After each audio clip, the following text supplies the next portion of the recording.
Order! Order! You are an incorrigible delinquent at times. Behave yourself, man!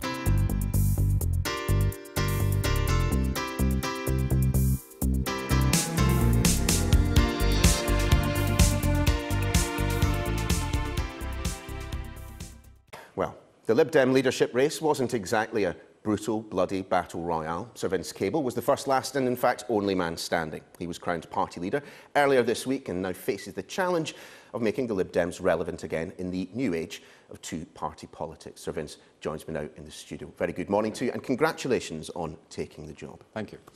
I wonder if I can start by being terribly ungallant. You're 74 years of age. Right. It's an age at which most people are content to put their feet up, maybe take the mick out of some impoverished 20-somethings. You instead are leader of the Liberal Democrats. How long can we expect you to last? I will be there as long as I need to, and I'm there for this Parliament. I mean, we don't know when the next election could be. It could be in the autumn, it could be next year, it could be 3 years' time, it could be 5 years' time, and I've made it very clear to my colleague, I'm there for the duration. And I don't see a problem with it, actually. I mean, age shouldn't be an issue if you've got the motivation and the energy and the stamina and you keep fit, which is what I do.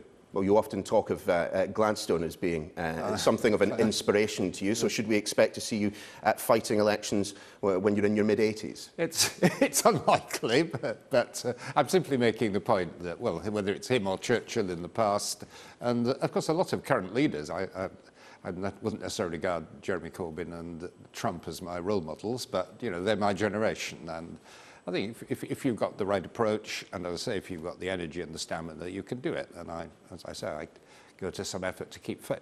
So what then, in your mind, is the point of the Liberal Democrats now?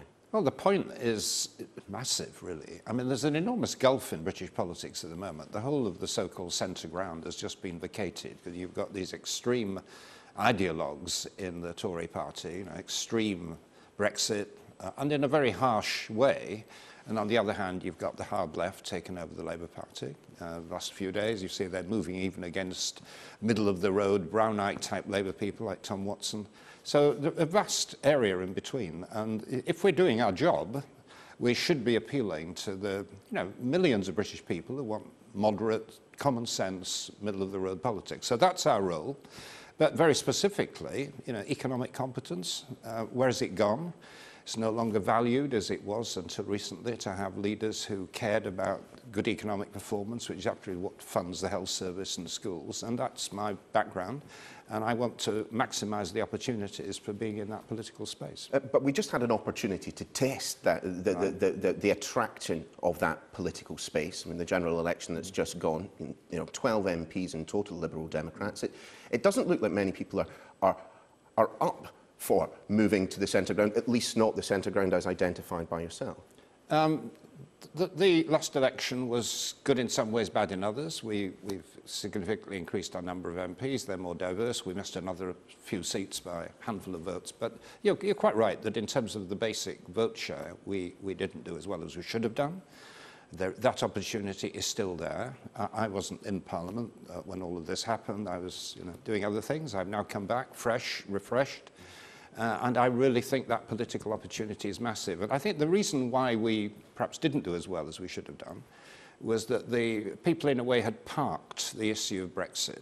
They'd voted on it. They were just waiting to see what was happened. But I think in the next year or so, when the consequences become apparent, politics will harden, and they will recognise that the Dems are the only people actually arguing against this very extreme form of hard Brexit, which is being pursued both by the Conservative government and the Labour opposition. I mean, you're essentially looking for an evolution in the public's views of Brexit. I think that's a fair way of putting it. But similar to your own. I mean, not that long ago, you poo-pooed at the Lib Dem conference the idea of a second referendum. You're now firmly of the opinion that that question needs to be put again to the British public at the end of the Brexit process. What I did poo-poo was the idea of just rerunning the last one. No, it happened. You don't disrespect the result, but we're now waiting to see what the consequences are. it could all turn out wonderfully well. It's possible. I don't think it's possible. But I think it's unlikely. I think we'll get some very damaging economic consequences. I think public opinion will shift. The sheer complexity and the horrors of this are just becoming apparent. And I think if that happens, people will be looking for what I call an exit from Brexit. And that, in that context, a second referendum becomes relevant. But provide the justification for putting a different question to the British public. It would be a different question, but with the two same possible outcomes: leaving the European Union, remaining within the European Union. You know, a brief look at social media this morning after we said that you were coming on the programme. Asked Vince why on earth he wants to subvert democracy once again. Well, I don't want to subvert democracy, but that was a snapshot of public opinion when that happened, in the very different circumstances. A lot of young people are coming through, you know, 16 to 18-year-olds, 18-year-olds who've just come through, who haven't had a vote.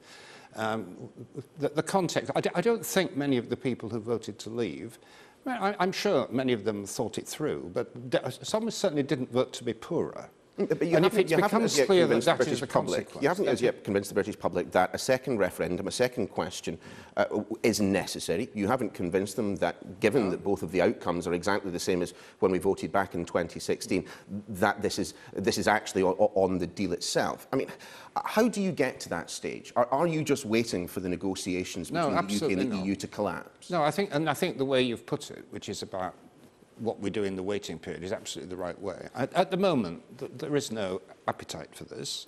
We're not yet at the end of the process. What I think there is an appetite for is for keeping those elements of the European Union which are good for Britain and work for us, which are the single market, which are the customs union, the common research. And I want to work with people in other parties to make sure those are safeguarded and they're not jettisoned. In the immediate future, that is the objective. But at the end of the process, there's a separate issue, which is, well, are we happy with the outcome? Do we want to jump over the cliff and hope for the best, or do we want to go back to the European Union? That will be an issue then, maybe 2 years' time. When we spoke most recently about this, I put the point to you that actually, if you want to stop Brexit or if you want to change Brexit, the people you need to be talking to, as much as the British public, are the Parliamentary Labour Party. Have you been doing so? Yes, and Conservatives too. There are a lot of... At what level? Members of Parliament, you know, my colleagues, people I've been Shadow in Cabinet? Indeed, yes, members of the Shadow Cabinet and Conservatives, mainly backbenchers, because I've only just come back into Parliament. I think a lot of them are very, very unhappy. They're not quite sure what to do about it.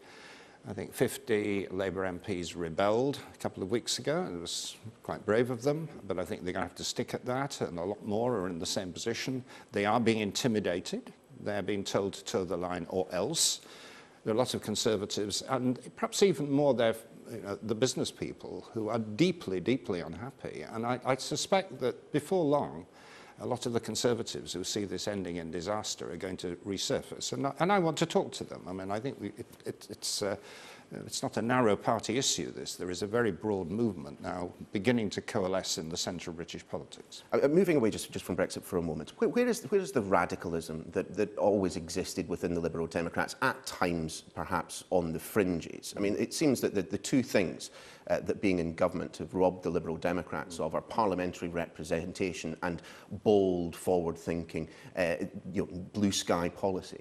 Well, I did a bit of blue sky thinking in the press this morning. I was arguing that, you know, we've got to address this whole issue about this sense of unfairness between generations. You know, younger people whose opportunities are much less than their parents. You want to increase capital gains to the same level as I've put forward a whole series of 20% to 45%. I've put forward a whole series of possible ideas, of which that is one, about how you deal with the accumulation of wealth in the older generation, in my generation, and how you use some of that to finance improved education for younger people at school and post-school. And I was just setting out some broad proposal that I want the party to look at. But it is blue skies thinking, it is radical, to use your word, and I want our party to be exactly that. Not just a conservative, backward-looking party. We've had experience of government, and that is an asset, but I also want us to be radical, because the country is in a mess, and we need bold ways out of it. And just to be clear, the coronation of Sir Vince as leader of the Liberal Democrats, there wasn't a deal done with Jo Swinson? No, she's not waiting in the wings for an opportunity? No, she had her own very good reasons for not wanting to stand, but it is a very good team. It is a very good team. Sir Vince, many thanks for being with us. happy